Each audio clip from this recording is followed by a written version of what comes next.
Rebonjour à tous, il est 11h30. Alors pour ceux qui ne me connaissent pas, je suis Fabien Vignon, responsable commercial chez Coban et aujourd'hui c'est moi qui vous accompagne pour ce webinaire où on va parler de l'analyse de ces résultats, comment l'exploiter pour pouvoir directement attaquer 2023 sur de bonnes bases et vous permettre d'atteindre les objectifs que vous serez fixés. Alors, il y a un petit peu moins de 40 personnes qui se sont inscrites, donc je pense qu'on sera, classiquement, il y a la moitié de personnes qui viennent, donc on sera peut-être une petite vingtaine. Les micros sont coupés pour que tout le monde puisse avoir une écoute agréable de ce webinaire. Bien évidemment, vous pouvez poser des questions. Alors, pour ceux qui ne sont pas habitués à l'outil Zoom, il y a dans votre interface un bouton discussion qui vous permet de poser des messages. Donc, d'ailleurs, je vais vous mettre un petit message. Bonjour à tous. Et qui va vous permettre derrière de poser vos questions. J'essaierai d'y répondre au fur et à mesure. Si je les vois arriver et que c'est dans le contexte, j'y répondrai tout de suite. Ou sinon, on fera un petit point à la fin. Dites-moi également si vous avez des problèmes, bonjour Julien, de son et de vidéo. Ça a l'air d'être tout bon, donc je vous propose d'attaquer. Alors, ce webinaire, on a décidé de le faire, en ce mois de novembre, puisque l'année 2023 arrive très rapidement. Je pense qu'on est tous pareils, la tête dans le guidon et avec l'objectif de finaliser la fin d'année de la meilleure manière possible. Mais à un moment, il va falloir se poser aussi sur ses résultats, son activité, pour qu'on puisse avoir une activité en 2023 la plus efficace possible. Alors, durant ce webinaire, ce que l'on va aborder, on va avoir plusieurs points qu'on va traiter ensemble. Il y en aura 5. Donc, vous les voyez, donc je ne vais pas repasser dessus, mais on va traiter bien évidemment de pourquoi est-ce qu'on fait cette démarche-là, dans quel sens, quel est l'objectif que l'on va rechercher. Également, quels sont les indicateurs que l'on va devoir analyser. Alors, bien évidemment, chacun, en fonction de son activité, aura des indicateurs qui peuvent être différents. Mais on va regarder un petit peu la manière de procéder, surtout la philosophie derrière, les points d'amélioration qu'on va pouvoir identifier, comment est-ce qu'on enclenche après et on planifie ces actions pour corriger les axes d'amélioration et avoir un plan d'action sur 2023. Alors, déjà, sur le premier point, c'est l'objectif de la démarche. Alors, pourquoi est-ce qu'on ferait un point sur ces résultats? Alors, bien évidemment, vous le faites tous déjà plus ou moins au niveau de votre activité. Donc, si vous êtes plutôt dirigeant d'une entreprise, bien évidemment, on va être focus plutôt sur l'évolution du chiffre d'affaires, la progression, la marge, l'activité. Si on est plutôt sur la partie commerciale ou marketing, on va avoir ses propres indicateurs. Mais c'est bien d'avoir une vision d'ensemble pour pouvoir définir et mieux connaître son activité.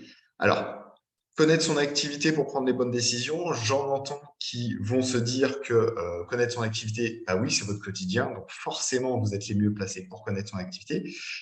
Oui, effectivement, mais malgré tout, comme on dit, les cordonniers sont les plus mal chaussés. On a des fois tellement la tête dans l'activité au quotidien, on a les urgences à traiter, que même si on connaît son activité, on ressent l'activité, on a malgré tout du mal à prendre du recul.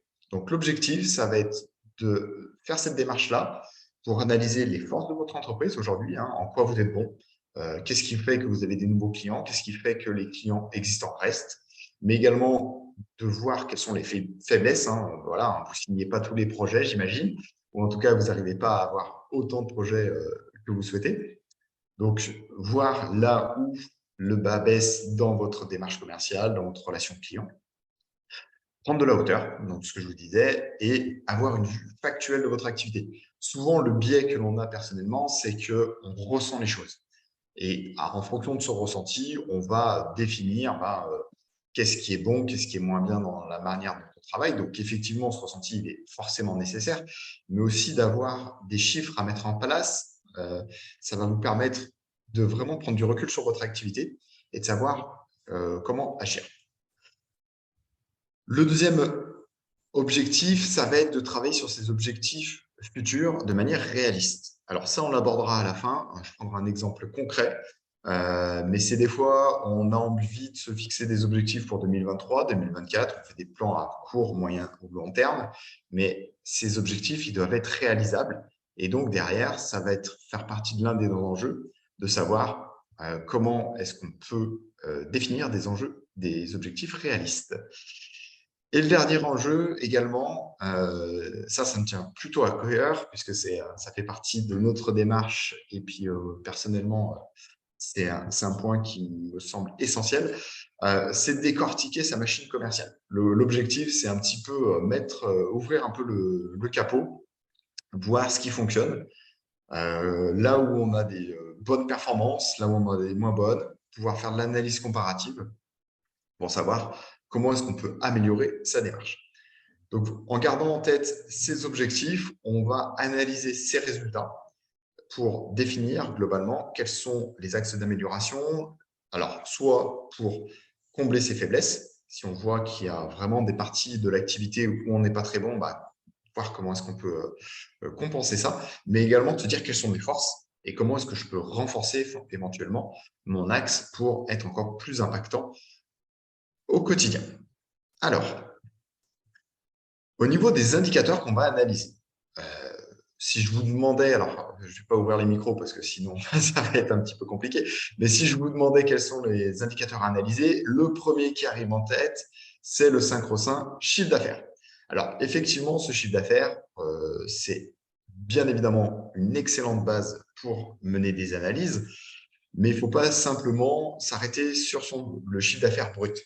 Il va falloir derrière essayer de décliner ce chiffre d'affaires, par exemple, par gamme produit, par produit, pour vous permettre d'avoir de l'information, pour savoir quelles sont les gammes qui marchent le mieux, celles qui surperforment ou sous-performent, essayer éventuellement de se dire pourquoi, est-ce que certaines marchent mieux que d'autres, à l'intérieur des gammes, quels sont les produits qui vont être vos produits phares, et donc comme ça d'avoir une vision des produits qui marchent bien, qui ne marchent pas bien, et simplement d'avoir une vue d'ensemble assez objective par rapport à ça. En principe, c'est assez facile de ressortir ces chiffres, ces indicateurs, parce que vous avez tous, alors si vous n'avez pas d'outils CRM ou ERP ou outils de facturation, il y a au moins l'expert comptable qui aura ces infos-là, qui va vous donner des éléments, et derrière, vous pourrez retrouver ça. Mais ce chiffre d'affaires, il va falloir aussi le décliner selon d'autres axes qui vont vous apporter aussi beaucoup d'informations. Et j'en ai mis quelques-uns, hein, notamment la typologie client, par exemple. Quels sont les clients qui sont surreprésentés chez vous ou pas, ceux sur lesquels vous surperformez.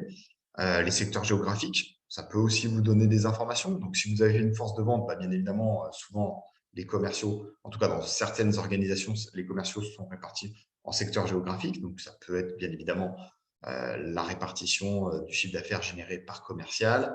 Mais si vous avez plutôt une force de vente sédentaire, de se dire aussi pourquoi est-ce que vous êtes fort dans certaines régions et pas dans d'autres. Est-ce qu'il y a des explications? Et surtout, en ayant ces explications, c'est comment est-ce que je peux dupliquer ça pour attaquer d'autres régions géographiques. Donc, le chiffre d'affaires aussi en volume, en valeur. Donc, voilà, il y a bien évidemment d'autres axes d'analyse qu'on va pouvoir approfondir. Mais ça, c'est l'indicateur le plus évident. Également, au niveau du chiffre d'affaires, c'est bien, mais le chiffre d'affaires, c'est finalement pas ce qui est le plus important, à mon sens. Ça va être la marge, parce que c'est bien beau de générer du chiffre d'affaires, mais derrière, ce qui va vous rémunérer, c'est la marge que vous générez. Et donc, cette marge, il va falloir également faire le travail selon… Alors, on peut prendre les mêmes axes d'analyse. Hein. D'ailleurs, c'est souvent très intéressant de comparer, selon les axes d'analyse, la partie chiffre d'affaires et la partie marge, parce qu'on va… Alors, en toute logique, avoir des choses qui vont être assez homogènes, mais on peut se rendre compte que, par exemple, notamment sur la typologie client, que la typologie client, en fonction du client que vous allez adresser, il y en a certains qui vont être plus générateurs de marge, d'autres moins, et de se dire, finalement, est-ce qu'il y a une explication? Est-ce que c'est quelque chose qui est voulu? Voilà, donc c'est des éléments qui vont vous amener à de la réflexion.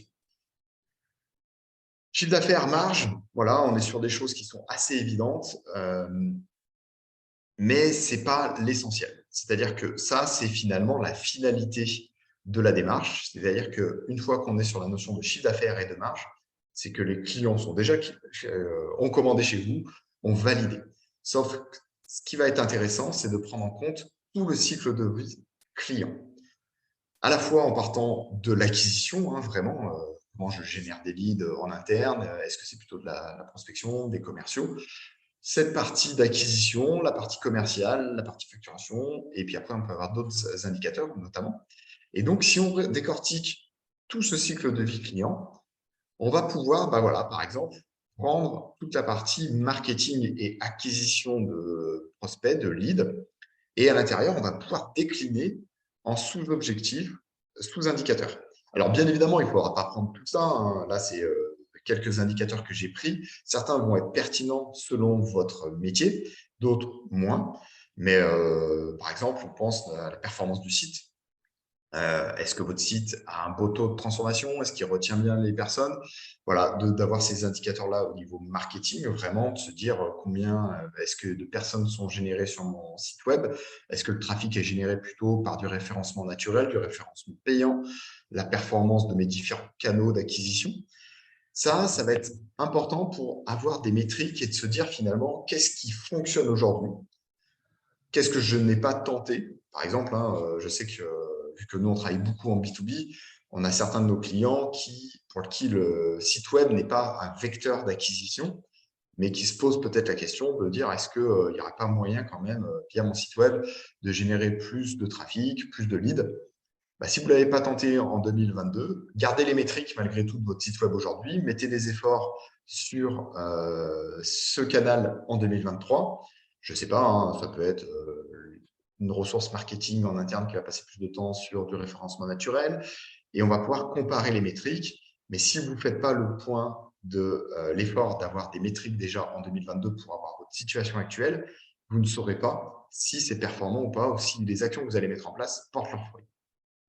Bon, alors le site web et le référencement naturel notamment, c'est des choses qui se portent sur du long terme. Donc, c'est des choses qu'il faut vraiment suivre dès le départ pour voir la progression dans le temps. Donc, on va voir tous ces indicateurs-là qui peuvent être pertinents, c'est-à-dire finalement, comment est-ce que j'acquiers des nouveaux clients, comment est-ce que je suis en capacité et quels sont les canaux aujourd'hui qui fonctionnent pour acquérir des nouveaux prospects. Ensuite, on va bien évidemment avoir toute la partie vente commerciale purement. Là. Donc là, on va vraiment être sur des indicateurs qui aujourd'hui vous devez suivre, hein. C'est toutes les opportunités commerciales en cours, le taux de transformation, voilà, des choses que vous connaissez. Parce que ça, en principe, ça fait partie du réacteur. Mais il va falloir aussi potentiellement affiner ça. Notamment, il y a un indicateur de répartition, de génération de leads, par exemple, ou d'opportunités entre les clients existants, les nouveaux clients, par typologie de clients. Et donc, l'objectif, ça va être d'affiner et de creuser un peu pour avoir une vue effectivement de votre activité, mais surtout après par rapport à votre typologie de clients, géographique ou des canaux d'acquisition, qu'est-ce qui fonctionne aujourd'hui, sur quoi vous êtes bon, sur quoi vous l'êtes un peu moins, et de travailler à ces niveaux-là. Si on prend des indicateurs après dans la suite, hein, c'est-à-dire qu'on a fait la vente, ok, on admet qu'on a, en tout cas, vous aurez vos indicateurs de taux de transformation, les dossiers que vous gagnez, ceux que vous perdez, mais également, il va y avoir des éléments sur la facturation. Alors, on a déjà parlé de facturation, du chiffre d'affaires et de la marge. Ça, c'est vraiment des indicateurs auxquels on pense tout de suite, mais derrière, on va pouvoir aussi décliner sur d'autres indicateurs, hein. J'ai mis par exemple le délai de facturation, mes impayés par typologie de client, la répartition du chiffre d'affaires par produit, typologie. Également, il y a des modèles qui se développent de plus en plus, notamment en B2B, qui sont les modèles avec abonnement, alors, ou en tout cas contrat de maintenance, abonnement à des services. Et ça, il va falloir aussi suivre des indicateurs à ce niveau-là. Il y a un indicateur alors, qui s'appelle le churn. Je ne sais pas si vous êtes familier avec cette notion-là. Le churn, c'est finalement le taux de rétention de vos clients sur vos services avec abonnement. C'est bien beau de signer des nouveaux clients sur des abonnements, mais s'ils se désabonnent au bout d'un an, voilà, votre taux de churn est assez mauvais puisque ça va être un gros taux de churn, de renouvellement. Et donc, ça veut dire qu'il faut tout sans cesse aller rechercher des nouveaux clients, alors que le principe justement des abonnements, c'est d'apporter une notion de fidélisation et de récurrence. Donc, si vous mettez en place, alors pour ceux qui l'ont déjà, notamment des contrats de maintenance, des contrats d'abonnement, ou si vous incluez ce nouveau modèle, ça va être des indicateurs qu'il va falloir surveiller pour savoir si c'est efficace et si vos clients restent ou pas. Alors ça, quand on a ces indicateurs-là, en principe, on a déjà les grands cycles de vie client, hein. Ça va être l'acquisition, la partie commerciale, la partie facturation. Et ensuite, en fonction de vos métiers, on va pouvoir aller chercher d'autres indicateurs, notamment sur le déploiement de projets. Si vous avez ce type de prestations qui vont nécessiter derrière d'avoir des projets, de déployer dans le temps des clients, où il y aura des coûts du temps passé, mais également dans la vie courante. Ça va être par exemple le traitement des réclamations, le suivi de la satisfaction client. Et tout ça, ça va être des indicateurs qui vont vous donner finalement, in fine, la satisfaction client, votre fidélisation sur le long terme. Donc, en ayant des indicateurs comme ça à chaque étape du cycle de vente, du cycle de la vie de votre client, vous allez être en mesure de suivre vos indicateurs, votre performance, de savoir là où vous avez de la déperdition, là où vous n'en avez pas, et donc de pouvoir travailler sur vraiment des points spécifiques et d'éviter tous les points de friction pendant l'acquisition de nouveaux clients et finalement simplifier la démarche commerciale, la relation et vous développer dans le cycle de la facturation, de votre chiffre d'affaires et ainsi de suite. Alors, une fois qu'on a fait ça, donc on aura listé les différents points d'amélioration. Donc, par rapport à ça, vous allez, une fois que vous aurez fait vos indicateurs, vous allez vous rendre compte que, je ne sais pas, si on prend des typologies, par exemple la répartition de chiffre d'affaires par rapport à une typologie client, on voit qu'il y a certains clients qui sont surreprésentés, d'autres qui sont sous-représentés. Donc, vous allez faire listing comme ça des points. Donc là, vraiment, je vous invite à faire ça sur un fichier Excel, éventuellement, et également de les structurer. Alors, par rapport aux différents cycles de vie, quels sont les services concernés, et derrière, de faire le travail pour identifier la cause et structurer l'impact qu'ils auront, vous, en interne. C'est-à-dire que la manière dont vous allez pouvoir y répondre, donc est-ce que c'est, voilà, j'ai mis quelques exemples, hein, en parenthèse, est-ce que c'est de l'organisation interne? Par exemple, sur des cycles de facturation qui sont un petit peu trop longs, est-ce que c'est tout simplement que les commerciaux ne transmettent pas les informations pour que le service de facturation puisse faire la facturation rapidement? C'est parce qu'il manque des informations sur le devis qui n'a pas été transmis, la validation ou des éléments purement de facturation, il manque le SIRET, des choses comme ça. Donc ça va être purement de l'organisation interne. Donc, c'est des éléments sur lesquels vous allez pouvoir travailler. Bon, ce que je viens d'évoquer, c'est un cas assez simple, mais des fois, ça peut être un peu plus profond, notamment de la communication entre services qui peuvent nécessiter de la mise en place d'un outil commun ou de revoir un petit peu l'organisation en interne. Ça peut être aussi lié à la performance. Donc là, ce que j'entends par performance, c'est de se dire, finalement, on sous-performe sur une typologie de clients, tout simplement parce qu'on n'a pas mené assez d'actions commerciales dessus, de marketing ou de prospection. Donc là, on va pouvoir se dire, finalement, on y travaille en intensifiant la pression sur ces cibles. Et également, il va falloir mesurer les effets de levier. C'est-à-dire que est-ce qu'une petite action peut engendrer des gros bénéfices ou à l'inverse, il faut beaucoup d'actions pour faire des petits bénéfices. Donc là-dessus, ça va vous permettre de jauger et de pouvoir prioriser les axes que vous allez travailler. En faisant ce travail-là d'analyse de tous vos indicateurs, alors si vous partez de zéro, vous n'allez pas forcément tout faire cette année, hein, mais vous allez le mettre en place et continuer à le structurer. Vous allez identifier énormément de petits points ou de gros points d'amélioration et vous n'allez pas pouvoir tout faire d'un coup. Il va falloir prioriser, mais vraiment pouvoir les suivre après dans le temps. Donc, il faut rester réaliste sur ce qu'on a comme objectif. Mieux vaut se focaliser sur certains points essentiels au départ, clés, et après passer au fur et à mesure sur les autres. On va prendre un exemple pour illustrer tout ça. Admettons, vous faites de l'analyse de votre chiffre d'affaires sur des catégories de clients. Et vous vous rendez compte que la catégorie blé, admettons que ce sont les PME, voilà, ça représente que 8% de vos ventes, mais que, à contrario, ça représente quand même 17% de votre marge. Donc là, ça veut dire que forcément, ils sont peu représentés dans votre chiffre d'affaires, mais que la marge que vous générez sur cette cible-là est plutôt plus importante que sur les autres cibles. Donc, on pourrait se dire que c'est une cible qui peut être très intéressante et donc on va pouvoir creuser. Au-delà de ça, on peut aussi se rendre compte que vous avez un taux de transformation qui est de 62%. Voilà, j'ai pris ça au hasard, hein, c'est plutôt un très bon taux de transformation sur cette cible. Donc, j'ai pris cette information pour un peu accentuer le trait, mais vous vous rendez compte que, en plus, vous êtes bon sur cette cible. C'est-à-dire que votre offre, elle plaît, elle correspond bien.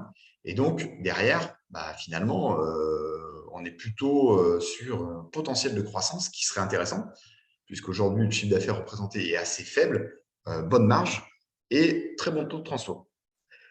À cela, on va coupler aussi un autre indicateur qui va vous permettre de suivre que, effectivement, sur cette cible-là, vous vous rendez compte que vous avez fait 4 fois moins de rendez-vous dans l'année que sur d'autres cibles de l'entreprise. Donc, à partir de là, ça va vous donner des indicateurs et de se dire, potentiellement, là, j'ai une vraie pépite à aller chercher. Puisque si on se dit que finalement, on monte sur le même ratio de rendez-vous sur cette cible, mécaniquement, on est censé, en tout cas, augmenter notre chiffre d'affaires, donc améliorer aussi notre marge à la fin d'année. Sauf que ça, c'est simplement des indicateurs et ce sera à vous après de travailler sur les causes qui ont amené cette situation. Donc là, j'en ai mis quelques-unes. On peut se dire que tout simplement, c'est un segment où il y a peu d'entreprises sur le marché. Donc, c'est normal que ça représente que 8% et que finalement, vous êtes au taquet sur cette cible. Et donc, il n'y a plus de marge de progression à aller chercher. Donc, finalement, on ne va pas remettre d'enjeu à ce niveau-là. Ça peut être une explication. Mais ça peut être aussi simplement que vous ne l'aviez tout simplement pas identifié en tant que priorité commerciale et que derrière, vous n'aviez pas tout l'importance de bien définir. Oui, Jérôme, effectivement, ces indicateurs clés de performance, les ICP, c'est exactement là où on est. Et c'est un peu l'objectif, effectivement, de ce webinaire. Dans les cas que je citais, on ne l'avait pas identifié en tant que priorité. Donc, tout simplement, les commerciaux n'avaient pas la vue d'ensemble et ne priorisaient pas ce segment. On ne peut pas avoir simplement se dire aussi qu'il n'y a pas de couverture géographique, si c'est des catégories qui est vraiment regroupée dans des pôles de compétitivité locale, de se dire en fait, j'ai pas la personne qui couvre le territoire. Donc ça va vous donner finalement des axes pour travailler sur votre réflexion. Et après, soit vous avez les réponses, vous connaissez bien votre marché et vous connaissez bien votre entreprise, donc pas de souci. Ou sinon, derrière, c'est simplement qu'il va falloir échanger en interne pour trouver des explications et éventuellement de pouvoir planifier des actions. Ce qui me fait une magnifique transition avec la slide suivante. Donc, par rapport à ça, une fois que vous aurez identifié, l'enjeu, ça va être de définir quels sont les moyens d'action que vous allez pouvoir mettre en place par rapport à ces différents axes d'amélioration. Donc, les moyens d'action, ils vont être nombreux. Ça peut être lié à l'activité commerciale, de se dire, tout simplement, on va réorienter le travail des commerciaux sur certaines cibles qui deviennent stratégiques. On va pouvoir peut-être en délaisser d'autres qui sont sur lesquelles il y a moins d'enjeux ou en tout cas les efforts ne rapportent pas autant que ce qui devrait générer. Ça peut être du suivi client, c'est-à-dire en interne de mettre une nouvelle procédure pour suivre, du contenu marketing, de transmission de l'info en interne et ainsi de suite. Donc ça, vous allez lister quels sont finalement les moyens d'action que je vais pouvoir mettre en place en interne pour améliorer la situation. Et derrière, ce qui va être important, et là on revient sur ce que Jérôme disait dans le chat au niveau des indicateurs, c'est quelles sont les métriques que l'on va mettre en place, donc quels sont les indicateurs que je vais définir pour suivre ces actions-là. C'est-à-dire que c'est très bien de se dire, OK, il faut plus d'activité commerciale sur une cible, mais si derrière, vous donnez juste la consigne aux commerciaux qui vont le faire de bonne foi, OK, mais il va falloir mettre des indicateurs. Et ce sont ces indicateurs-là qui vont pouvoir vous permettre de savoir si, effectivement, il y a bien eu un changement dans les habitudes dans l'entreprise et si on est bien aligné avec les objectifs qu'on s'était fixés. Donc voilà, j'ai mis quelques indicateurs que l'on pourrait suivre en fonction des différents moyens que l'on aurait définis. Mais là-dessus, bien évidemment, ce n'est pas un seul moyen, un seul indicateur, ça peut être plusieurs indicateurs qui permettent de coupler l'information et de savoir comment est-ce qu'on avance. Point essentiel aussi, partagez les informations et les plans d'action avec vos équipes. l'idéal, c'est que ce soit partagé avec tout le monde, que tout le monde sache ce que vous avez prévu de faire, pourquoi aussi, vraiment donner la raison. Et en principe, si c'est une amélioration pour continu de l'entreprise et donc des résultats et de la performance de tout le monde, si tout le monde est de bonne foi, il n'y a aucun problème à changer les habitudes si on aura expliqué. Par contre, si de coup d'un seul, vous arrivez et vous dites, bah, on va toujours prendre le cas des commerciaux, de dire aux commerciaux, bah, finalement, on va accentuer sur cette cible-là, point, merci, au revoir. OK, pourquoi quels sont les moyens qu'on met aussi en relation avec ça? C'est-à-dire que ce sera toujours des actions combinées. Si on se décide de retravailler une cible ou un produit spécifique, bah, il va avoir aussi les équipes marketing pour des supports commerciaux ou de la communication spécifique, le support client en interne qui va devoir aussi être formé peut-être plus spécifiquement sur ces produits-là et ainsi de suite. Donc là, vous avez comme ça la planification de vos actions et comment vous allez le suivre. Je regarde le temps, ouais, on va essayer de durer une demi-heure. Et ben finalement, après, de là va découler votre plan d'action sur 2023. Par rapport au plan d'action, je ne vais pas vous expliquer comment mettre un plan d'action en place parce que finalement, c'est de l'opérationnel et chaque entreprise aura sa façon de faire et tout ça. Et puis, ce serait un webinaire qui serait très long. Non, là, juste quelques actions et quelques éléments à garder en tête. Notamment le fait de garder un plan d'action qui soit réaliste. Alors ça, c'est ultra important. Euh, Quand je parle de réaliste, ben, on peut se dire tout simplement, par exemple, OK, on veut augmenter le chiffre d'affaires de 10%. Très bien, OK. Objectif de l'entreprise pour 2023, on fait une progression de 10%. Très bien, 10% sur le papier, franchement, on se dit c'est largement atteignable. Simplement qu'il va falloir vérifier l'impact au niveau opérationnel. Alors, quand je dis vérifier l'impact au niveau opérationnel, c'est-à-dire qu'il va falloir tirer toute la pelote du fil pour dire, OK, on part du chiffre d'affaires. Je veux faire plus de chiffre d'affaires. Très bien, mais ça va engendrer derrière qu'il va falloir générer plus d'opportunités et donc en signer plus. Pour en signer plus, il va falloir derrière que je génère plus d'opportunités. Et donc, qui dit plus d'opportunités, ça veut dire qu'il va falloir faire plus de rendez-vous et générer plus d'offres. Mais pour pouvoir générer plus d'opportunités, il va falloir aussi plus de leads. Et pour avoir plus de leads, eh ben, il va falloir faire plus de prospection et plus de trafic sur le site. La génération de chiffre d'affaires, la croissance du chiffre d'affaires, ce n'est pas magique. Hein, vous le savez, c'est votre quotidien.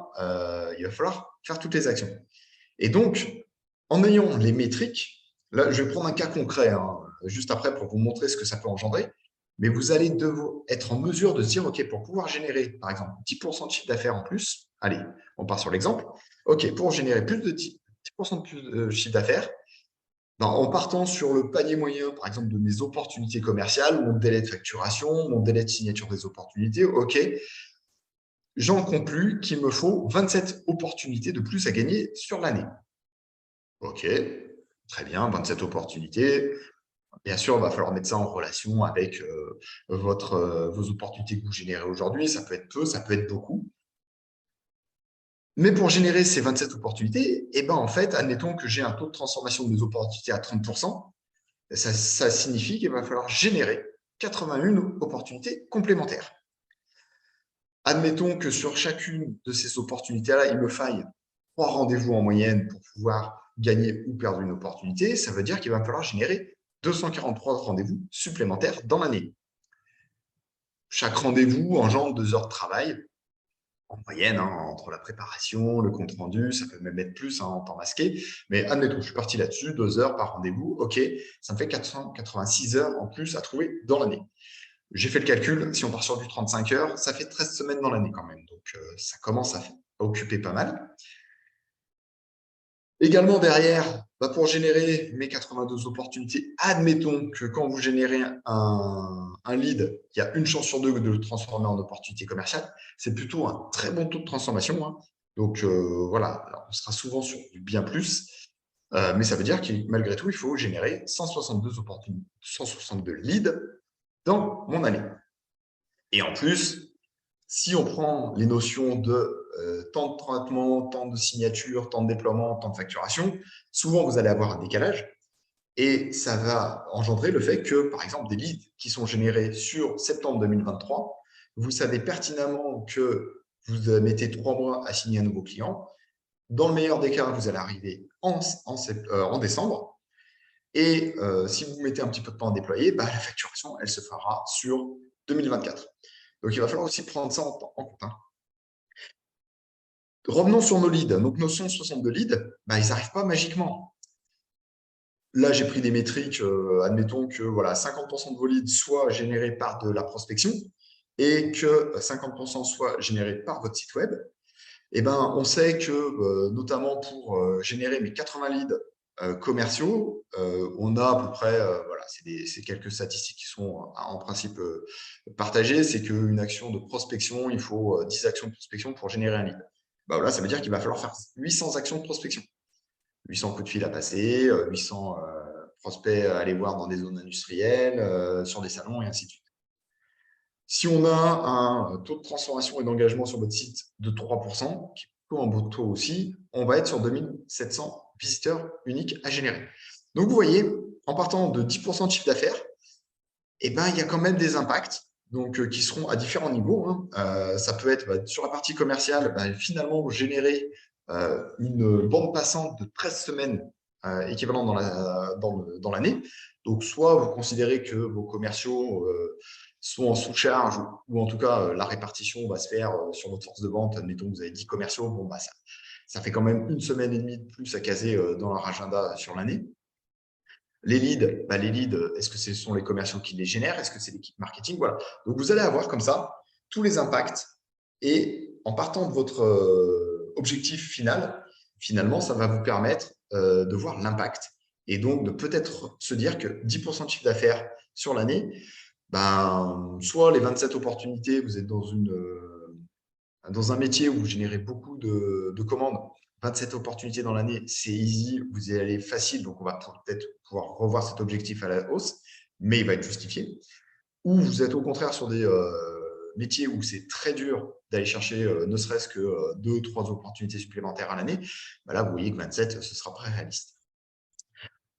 Donc, en partant de ça, ça va vous donner des objectifs pour savoir si vous allez pouvoir les atteindre, de pouvoir les partager avec vos équipes. Et en principe, en ayant cette méthodologie-là, tout le monde va être d'accord. Et tout le monde va pouvoir voir l'impact au niveau de son quotidien et de vous faire des retours, de dire, OK, est-ce que c'est possible, c'est pas possible, est-ce que je peux traiter le supplément? Parce que là aussi, hein, après, j'ai pris juste sur l'acquisition, mais derrière, 10% de chiffre d'affaires en plus, ça veut dire aussi du support en plus, du traitement en plus, de l'administratif en plus. Donc, ce sont toutes des métriques qu'il va falloir prendre et voir l'impact. Donc ça, c'est d'avoir déjà des objectifs qui sont réalistes. Alors ça, c'est une bonne chose, mais derrière, il va falloir avoir un prévisionnel, des mensuels. Donc, conseil mensuel au trimestre, c'est un peu long. À la semaine, c'est trop court. Mais le mois, c'est un bon timing pour savoir où est-ce qu'on en est sur chacun de ces axes et de savoir où est-ce qu'on se situe par rapport au rythme que l'on s'était fixé. Oui, là, Jérôme, effectivement, dans l'idéal, il faudra avoir un outil de simulation. Effectivement, ce serait parfait. Très sincèrement, on aimerait le faire dans Koban avec les métriques et tout ça, mais là-dessus, c'est excessivement complexe. En plus, chaque entreprise a ses propres modèles commerciaux, donc c'est très difficile à modéliser, en tout cas pour des outils. Après, je pense qu'il y en a qui le font, hein, dont c'est spécifiquement leur métier. Mais derrière, à titre d'exemple, nous, chez Coban, on s'est construit une matrice sur un fichier Excel, hein, tout simplement, où on va pouvoir, ouais, toute façon, on maîtrise un minimum Excel, on est raccord, Jérôme. On a travaillé Excel et finalement, on rentre nos métriques et on va pouvoir, en jouant sur les différents métriques, se dire, effectivement, je veux générer plus de leads, donc il va falloir que j'agisse sur ces indicateurs-là. Et derrière, je peux savoir si c'est pertinent ou pas et quels sont les impacts que je vais avoir derrière.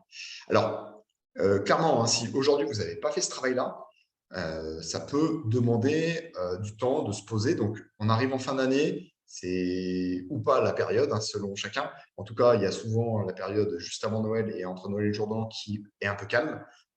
Ça vaut le coup là vraiment de se caler une journée dessus ou peut-être en plusieurs sessions mais ne cherchez pas à rentrer trop dans le détail. Vraiment, si vous ne l'avez jamais fait, travaillez sur les grands blocs et dans chacun des blocs, allez affiner avec 2, 3 indicateurs. Et petit à petit, vous allez pouvoir affiner ça et construire votre modèle comme ça de manière un petit peu empirique. Sinon, vous pouvez vous faire accompagner. Hein, des personnes, notamment dans le chat, pourraient le faire et dont c'est le métier, qui ont l'habitude de le faire, qui vont vous permettre de vous faire gagner du temps, de vraiment aller chercher directement les métriques qui sont pertinentes. Voilà. Mais après, si vous voulez aussi des conseils ou des personnes qui puissent vous orienter, n'hésitez pas à nous solliciter.